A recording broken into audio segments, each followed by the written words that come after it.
Este programa es patrocinado por Grupo Caloca, especialistas en seguros y fianzas. La fibromialgia, un padecimiento que sí existe. Quédate con nosotros en Detrás del Médico. Hablaremos sobre el diagnóstico y el tratamiento. Esto es Detrás del Médico.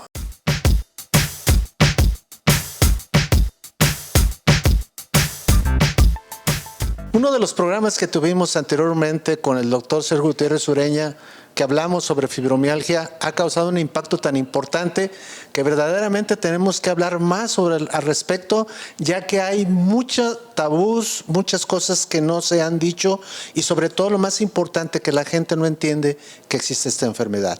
Esto es Detrás del Médico y le agradezco mucho al doctor Sergio Gutiérrez Ureña, que está nuevamente con nosotros, pero ahora vamos a hablar de una faceta muy importante y hay que aclarar una cosa.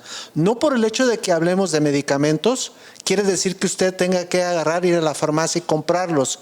Básicamente es qué hay de nuevo con medicamentos, cuál es la situación que está sucediendo con este tipo de medicamentos, qué hay nuevo en México, qué no hay nuevo en México, pero qué hay en el mundo. Pero sobre todo lo más importante es que, Sergio, la gente no cree en la fibromialgia. La gente subestima el diagnóstico de fibromialgia y queremos dejar muy en claro qué es lo que está pasando con ella. Bienvenido a nuestro programa y te agradezco mucho tu atención. Muchas gracias, José Luis. Realmente es un placer estar nuevamente aquí. Y sí, claramente, pues el problema de la fibromialgia, como tú lo dices, muchos mitos, muchos tabús. Y bueno, claramente, si pudiéramos definir de una manera muy corta qué es la fibromialgia, es un trastorno muy complejo que en realidad todavía, a pesar de tantas investigaciones, si tú te metes al internet y pones fibromialgia, aparecen casi millones de publicaciones porque realmente es un proceso que hasta la fecha no se ha logrado definir por qué ocurre y por qué se da en muchos pacientes. Sí, porque definitivamente hemos tenido algunos comentarios, por ejemplo, de España, por hay que decirlo, que nos dicen que no existe esa enfermedad, que nosotros estamos contribuyendo a que la gente compre algunas cosas, y realmente creo yo que lo aclaramos en su momento porque la gente que no tiene o no padece o no se le ha diagnosticado fibromialgia no sabe el problema tan grave clínico que presenta este tipo de pacientes, ¿no? Claro que sí. Bueno, yo creo que es muy respetable la opinión de todos los médicos a nivel internacional. Sin embargo, yo consideraría claramente que como es tan compleja la enfermedad, porque tiene alteraciones en las vías de dolor, tiene alteración en la producción de algunos elementos bioquímicos a nivel cerebral, y por supuesto se han estudiado muchas partes genéticas que pueden estar involucradas en alguien que desarrolla la enfermedad.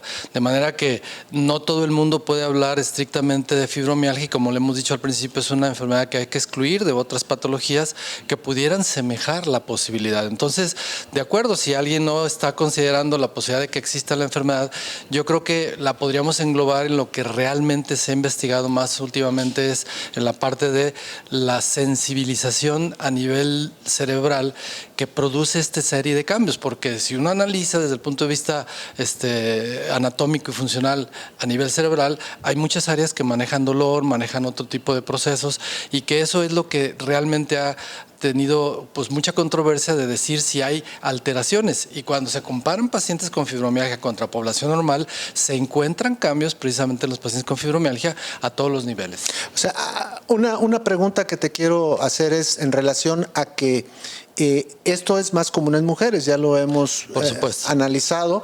¿Y la edad más o menos promedio de la aparición de esta sintomatología cuándo es? Mira, recientemente muchas publicaciones han hecho énfasis en que son desde los 30 hasta los 60 años de edad.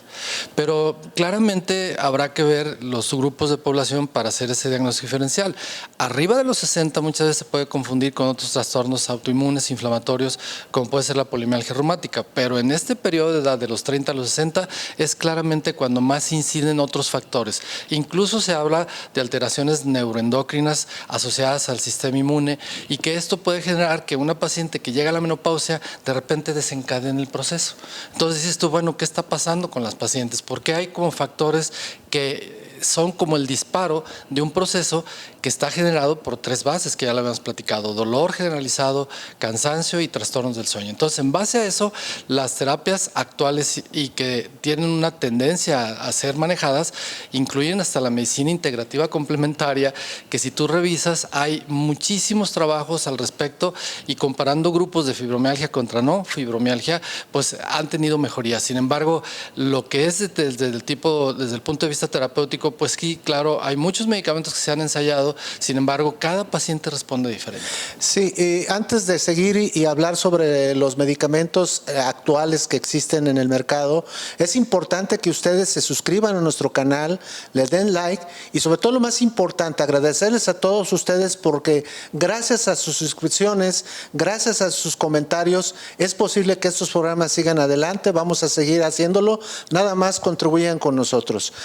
Doctor, ¿qué hay de nuevo con los tratamientos? Y esto yo quiero, antes que me lo comentes, quiero hacer muy claro. No por el hecho de que hablemos de medicamentos, como ya lo comenté, quiere decir que el paciente tiene que ir a comprarlos. Se tiene que hacer un diagnóstico importante, porque en muchas ocasiones estos pacientes con fibromialgia lo confunden, quizás no sé en qué proporción, con la depresión.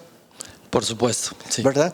Entonces, vamos hablando un poquito sobre qué medicamentos actualmente existen en el mercado que son los que más ayudan o contribuyen a una mejoría clínica de este tipo de pacientes. Por supuesto, mira, José Luis, yo creo que si uno se concentra en lo que ha avalado la FDA en Estados Unidos y la EMA en Europa, prácticamente hay 3 medicamentos aceptados para el manejo de fibromialgia y están basados principalmente en alivio de dolor, en alivio de la fatiga o cansancio y, bueno, obviamente en mejorar los trastornos del sueño. Sin embargo, dada la complejidad del proceso, la FDA y la EMA en Europa dicen que hay 3 medicamentos que se han ensayado y que han tenido buenos resultados en ensayos clínicos en muchas poblaciones a nivel mundial.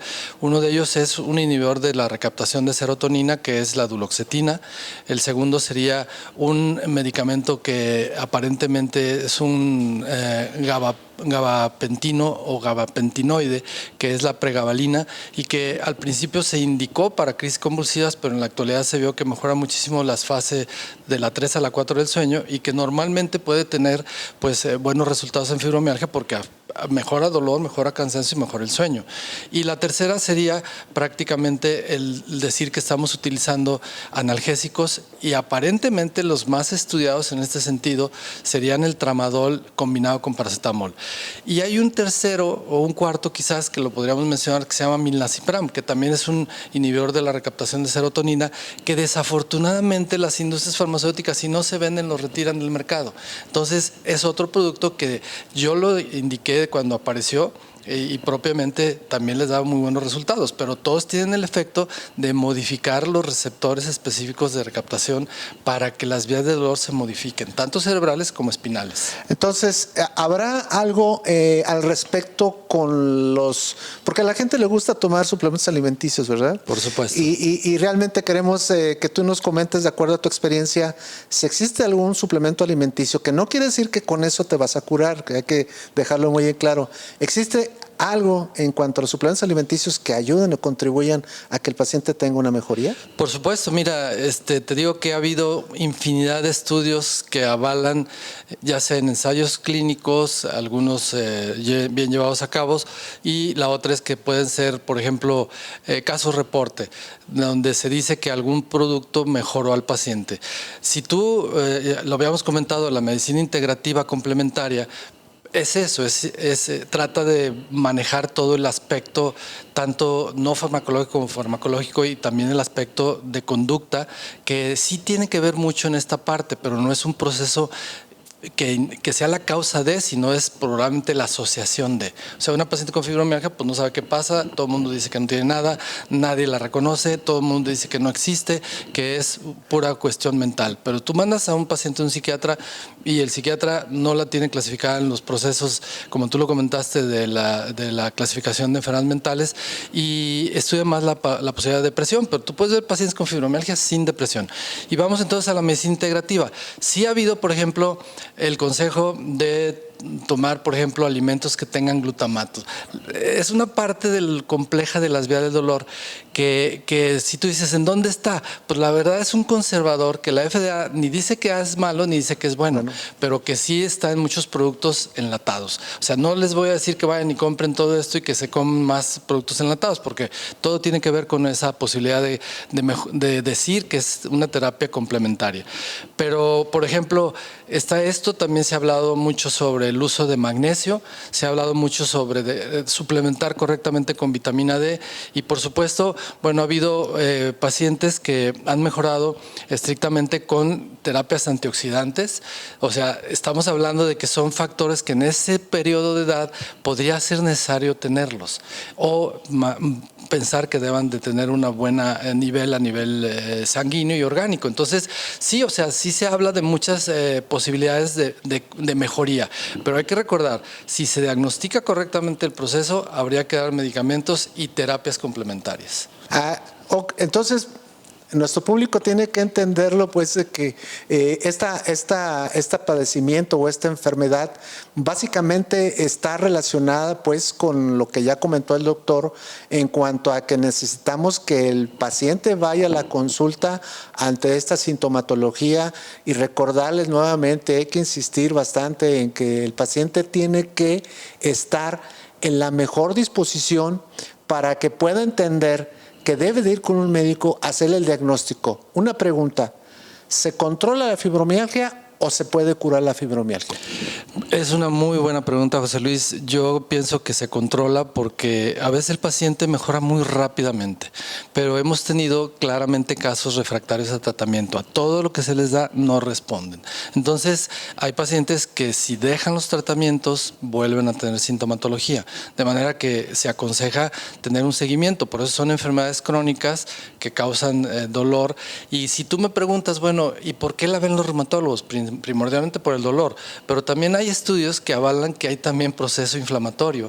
De alguna manera el sistema inmune interactúa con otras células que van a producir muchas sustancias que inflaman, pero ha habido trabajos que usan sustancias contra ese tipo de inflamación y no mejoran estrictamente. Entonces, pues yo te diría, sí es control, sí es muy difícil hablar de que hay una curación, pero finalmente, bueno, cada persona de manera individual va a responder a lo que le demos de manera diferente. Entonces, habrá pacientes que estén muy bien y que no tengan estrictamente muchos síntomas y hasta dejan tratamientos y se sienten bien. Entonces, vamos concluyendo.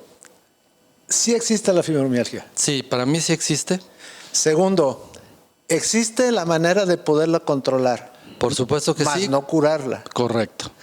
4, es importante que nosotros podamos entenderlo, que siempre el paciente que tiene dolor o un proceso inflamatorio, aparte de que lo vea el reumatólogo, creo yo que el reumatólogo sería quien fuera la persona o el médico que mandaría a otra especialidad, porque realmente a veces es muy difícil por la sintomatología tan curiosa que existe con estos casos. Ahora, la última pregunta antes para irnos.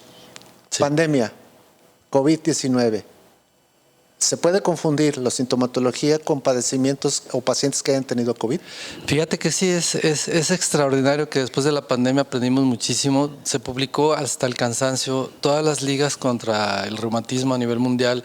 Obviamente después de la pandemia tuvieron muchas posibilidades de evaluar el comportamiento de pacientes con enfermedades reumáticas. Parece que el COVID, como otro factor viral que hace que el sistema inmune se estimule de manera diferente, puede inducir procesos parecidos a, y también enfermedades que estaban dormidas o que había predisposición genética a desarrollarlas. Entonces, sí hay pacientes que tuvieron fibromialgia, tuvieron COVID y aumentaron sus síntomas y se sintieron mucho más mal después del COVID. Sí, porque hay que entender que COVID dejó como una de las secuelas importantes padecimientos trombóticos. Correcto. Y esto pudiera ser más importante que el paciente con mayor razón vaya, ¿no? El hecho de que hayas tenido o sospeches que tuviste COVID, digas que porque te duró la sintomatología 3 días, no estamos viendo actualmente las secuelas que están sucediendo con los pacientes que son de COVID y que de alguna manera también estamos viendo algunos casos de vacuna que tenemos que estar esperando las investigaciones para ver qué está pasando con las consecuencias de la vacuna, ¿verdad? Entonces no podemos estar con la seguridad de que podamos decir que la vacuna ha causado un problema anexo a la situación del COVID, pero el índice de mortalidad con trombosis ha ido aumentando. Agradecerte, Sergio, José tu Luis, muchas presencia gracias. en este programa. Realmente consideramos que ahora sí nos quedó todavía más claro la situación de lo que es la fibromialgia. Estamos en la mejor disposición de escuchar sus comentarios, que nos digan ustedes qué es la experiencia que pueden tener en este tipo de casos, porque ya ha habido comentarios de gente que dice, sí, la fibromialgia existe, pero cañón, ¿verdad? Claro. Sergio, ¿dónde te podemos localizar? Mira, a mí me encuentran en Avenida Empresario 150, en la torre médica del Hospital Puerta de Hierro, frente a la Plaza Andares, en Zapopan, Jalisco. Esto es Detrás del Médico, hablamos de fibromialgia y lo más importante de todo es que acudan con un médico. Los esperamos pronto en este su programa Detrás del Médico.